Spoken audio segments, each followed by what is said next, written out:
Student, अब तक हमने EAR इन एल्किन कंप्लीट कर लिया था। आज के वीडियो में हम EAR इन एल्काइन के बारे में बात करेंगे। तो ये एल्काइन है, इस पर हम ये कोई भी ग्रुप है आपका रिएजेंट लिया है XY, जिसमें X इलेक्ट्रोफाइल है, Y न्यूक्लियोफाइल है। तो फर्स्ट मोल इसका अटैक करेगा तो alkyne will be convert in alkene, alkene में कन्वर्ट हो जाएगा। फिर सेकेंड मोल यूज करेंगे तो alkene will be convert in alkane, alkane में कन्वर्ट हो जाएगी और इस तरह से आपका प्रोडक्ट बन जाएगा। ये बात मैंने आपसे पहले वीडियो में कर ली थी कि alkyne less reactive toward ER, alkyne की रिएक्टिविटी ER के रेस्पेक्ट में लेस होती है। उसका रीजन है इनस्टेबल इंटरमीडिएट, अर्थात इंटरमीडिएट की स्टेबिलिटी नहीं है।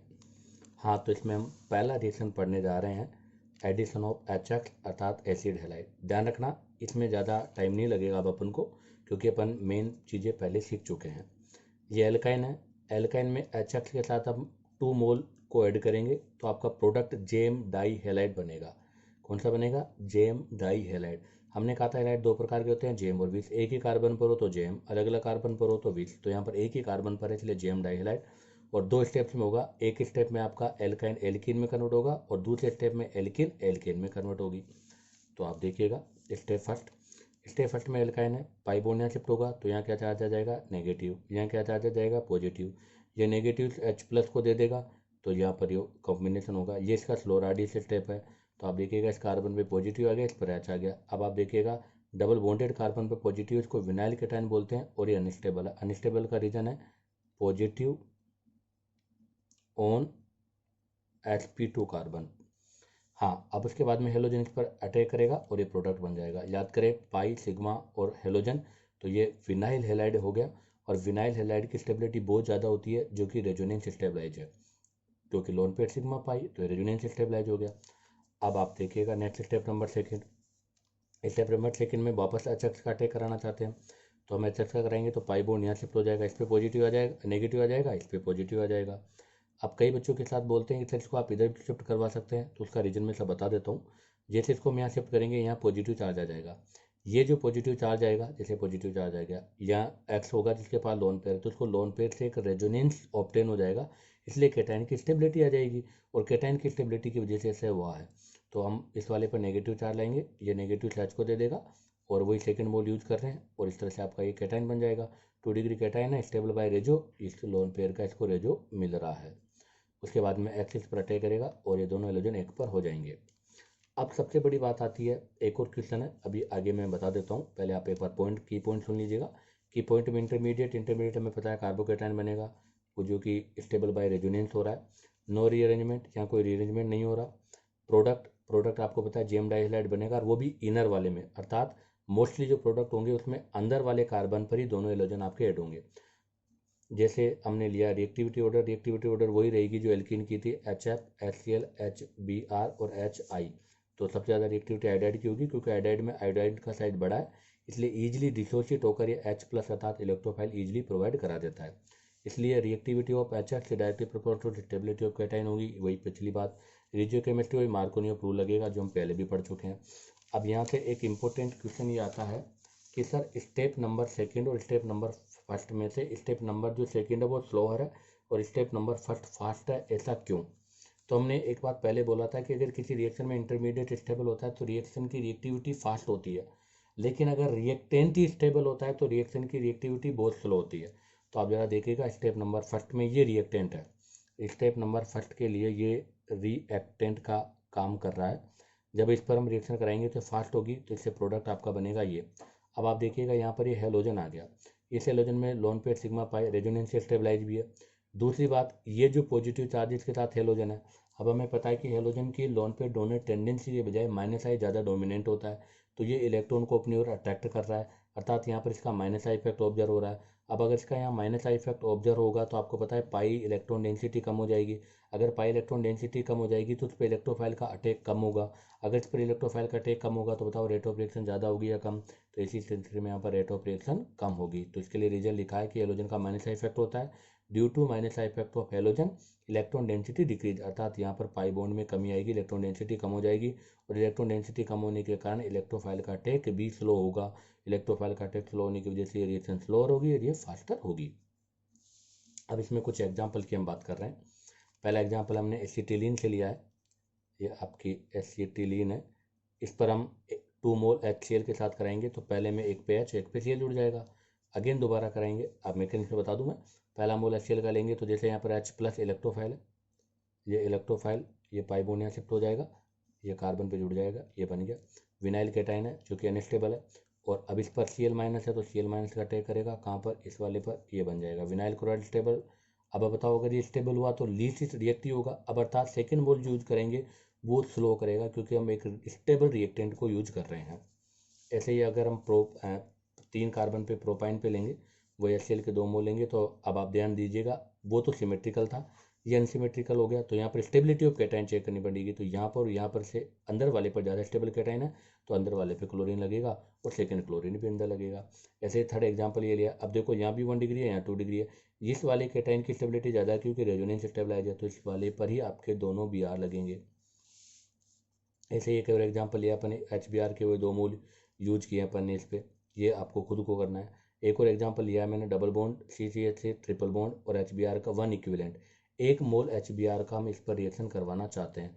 अब आप मुझे बताइएगा अगर 1 मोल HBr का रिएक्शन अगर हम करवाना चाहते हैं तो आप बताओ एल्काइन और एल्कीन में से किस पर अटैक करेगा HBr।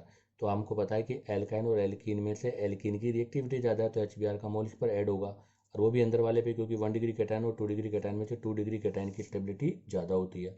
तो इसका मतलब ये Br यहाँ लग जाएगा क्योंकि reactivity order alkene is greater than alkyne. इसके लिए मैं इनको एक्सप्लेन कर देता हूँ इनके इंटरमीडिएट बनाकर भी। जब हम यहाँ पर लेंगे तो इस पर पॉजिटिव चार्ज यहाँ लगेगा जो कि 2 डिग्री एल्काइल कार्ब कैटाइन है, और जब अगर एल्काइन पर अटैक करेंगे तो यहाँ पॉजिटिव चार्ज लगेगा जो कि 2 डिग्री विनाइल कैटाइन है। एल्काइल कैटाइन और विनाइल कैटाइन में से एल्काइल कैटाइन की स्टेबिलिटी ज़्यादा होती है क्योंकि यहाँ पॉजिटिव चार्ज लेसियन है, और जबकि यहाँ पॉजिटिव चार्ज मोरियन है, इसलिए इसकी स्टेबिलिटी कम, इसकी स्टेबिलिटी ज़्यादा।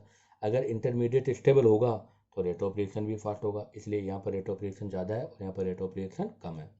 ऐसा एक और एग्जांपल लिया मैंने CH2 double bond CH, C triple bond CH, HBr 1 equivalent. अब आप देखिएगा यहाँ पर डबल बॉन्ड ट्रिपल बॉन्ड दोनों कॉन्जुगेशन सिस्टम में, और हमने ये बात पहले भी बता दी थी कि जब double bond triple bond conjugation system में होता है तो न्यूक्लियोफाइल का अटैक हमेशा ट्रिपल बॉन्ड पर होता है। उसका रीजन क्योंकि बनने वाला प्रोडक्ट कॉन्जुगेशन में होता है और कॉन्जुगेशन की स्टेबिलिटी ज़्यादा होती है, इसलिए आपका प्रोडक्ट कॉन्जुगेशन सिस्टम के अकॉर्डिंग रहेगा।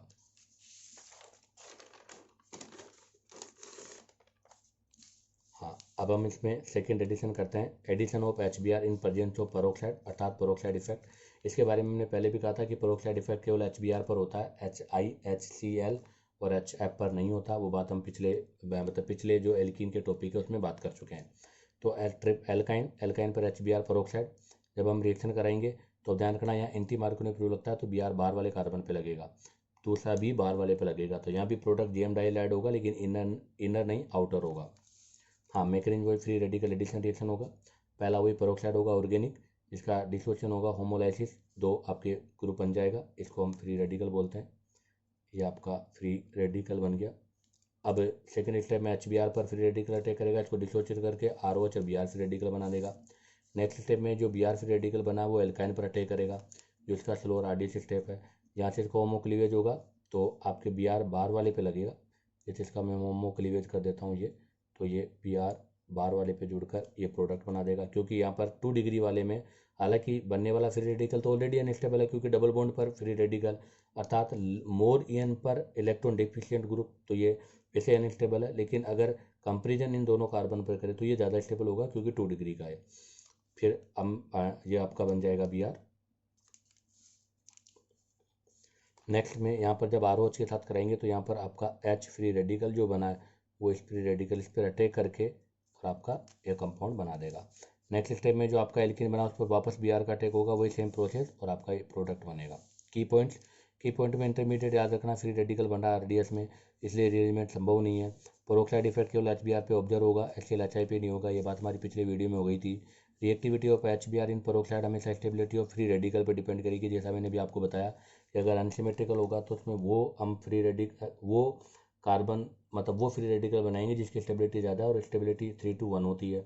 हमें पता है फ्री रेडिकल की स्टेबिलिटी वही सेम कार्बोकेटाइन वाली होती है, 3 to 1, 3 डिग्री की सबसे ज़्यादा और 1 डिग्री की सबसे कम। रेडियो केमिस्ट्री में याद रखें मार्कोनी नहीं एंटी मार्कोनी का लगेगा, अर्थात आपका जो नेगेटिव पार्ट है वो बाहर की तरफ लगेगा। प्रोडक्ट वही जेम डाइलाइड बनेंगे, लेकिन मोस्टली जहाँ प्रोडक्ट बनेंगे जेम डाइलाइड में वो इनर नहीं आउटर पोजीशन पे बनेंगे। क्यों? क्योंकि एंटी मार्कोनियो प्रूफ लग रहा है। मैंने एसिटिन लिया है, HBr पेरोक्साइड के साथ जोड़ेंगे तो दोनों Br ये सिमेट्रिकल है, इसलिए यहाँ कोई दिक्कत नहीं, कहीं भी जोड़ दीजिएगा।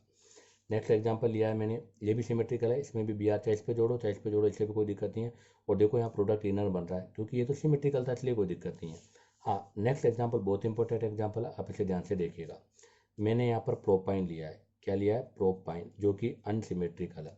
एक बार तो मैं सिंपल HBr का कराना चाहता हूँ, तो HBr वाले में EAR रिएक्शन होगी, मार्कोनी रूल का फॉलो होगा और अंदर वाले कार्बन पे दोनों ब्रोमीन लग जाएंगे।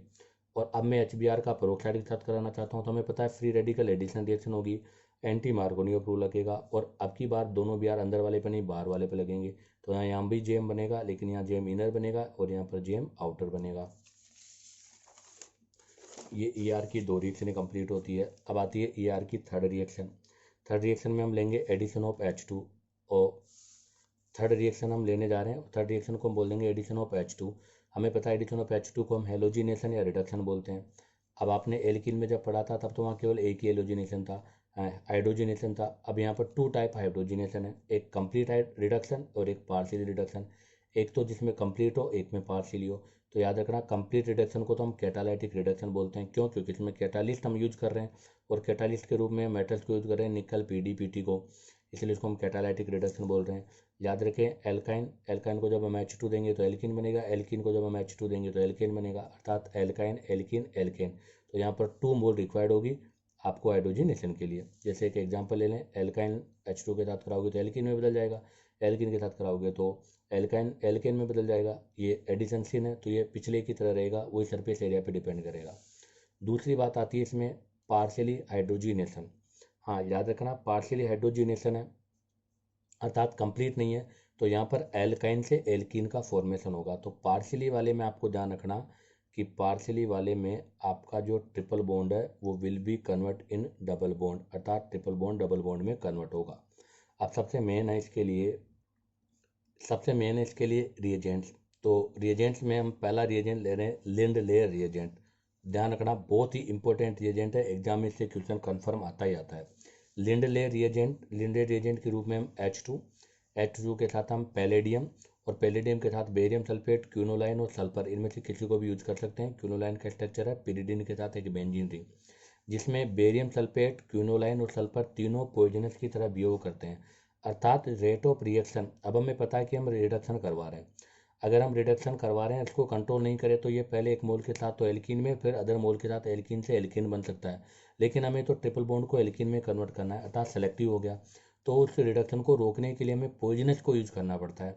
ये पॉइजनस क्या करते हैं, उस मेटल की सरफेस पर जाकर ऐड हो जाते हैं, जिससे कि वो मेटल सरफेस उनको अवेलेबल नहीं होती और रिडक्शन फर्दर नहीं हो पाता। इसके लिए हम बेरियम सल्फेट, क्यूनोलाइन और सल्फर को यूज करते हैं। इसके अलावा हम बेरियम सल्फेट के स्थान पर कैल्शियम कार्बोनेट, क्यूनोलाइन, सल्फर को भी यूज कर सकते हैं। इसके अलावा दूसरा होता है P2 कैटालिस्ट। बच्चों ध्यान रखना, इसका नाम P2 कैटालिस्ट ही है, और इसका जो कंपाउंड होता है वह निकल बोराइड होता है, निकल बोराइड। तो याद रखना, P2 कैटालिस्ट निकल बोराइड को बोलते हैं। Lindlar reagent H2 plus PdBSO4, quinoline sulphur को बोलते हैं। अब ये दोनों जो एडिशन है, ये भी एडिशन ही पढ़ रहे हैं, तो ये दोनों एडिशन जो है तो वो सिन एडिशन है। तो याद रखो, मैंने लिखा है सिन एडिशन ऑफ H, अर्थात यहाँ पर दोनों जो हाइड्रोजन जुड़ेंगे वो एक साइड से जुड़ेंगे, और अगर एक साइड से जुड़ेंगे तो प्रोडक्ट जो बनेगा वो सिर्फ एल्कीन ही होगा। तो अर्थात यहाँ पर बनने वाला, तो लिंडे रिएजेंट और P2 कैटालिस्ट में बनने वाला प्रोडक्ट आपका सिर्फ एल्कीन होता है। तीसरा हम ले रहे हैं ब्रिच रिडक्शन। याद रखना, ब्रिच रिडक्शन में हम एल्कलाइन मेटल को लेते हैं। किस मेटल को? एल्कलाइन मेटल, जिसमें सोडियम, लिथियम, पोटेशियम कुछ भी हो सकता है, उसके साथ में लिक्विड अमोनिया को यूज किया जाता है। लेकिन ये एंटी एडिशन ऑफ H है, यहाँ पर हाइड्रोजन का एडिशन एंटी होता है, एक अबाउ से और एक बिलो से। इस वजह से यहाँ पर जो प्रोडक्ट बनता है वो ट्रांस एल्कीन बनता है, जबकि ऊपर वाले में सिर्फ एल्कीन बनता है। इनके बारे में हम नेक्स्ट वीडियो में बात करेंगे।